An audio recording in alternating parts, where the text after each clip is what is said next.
Yung wife or husband lang ba makakuha ng death benefit claim at tab ni Pag-ibig member? Answer, yes or no.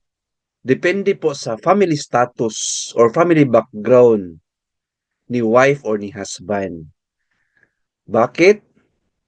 Please watch the full video, friends. Explain po natin. First, yes, if minor po ang children, 18 and below pa ang mga anak ni wife or ni husband, siya lang po ang makakuha ng death benefit claim at tab or total accumulated value ni Pag-ibig member na namatay. Yan po ang napag-alaman natin sa Pag-ibig.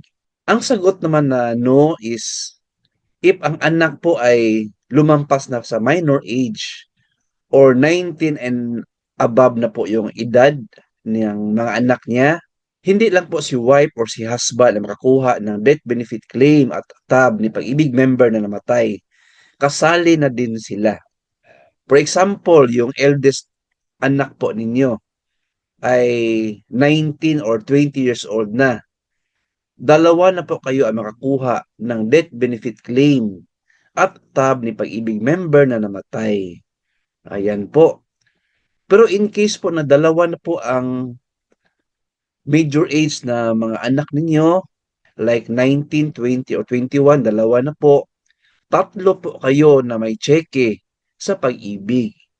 Death benefit claim at total accumulated value ni Pag-ibig member na namatay.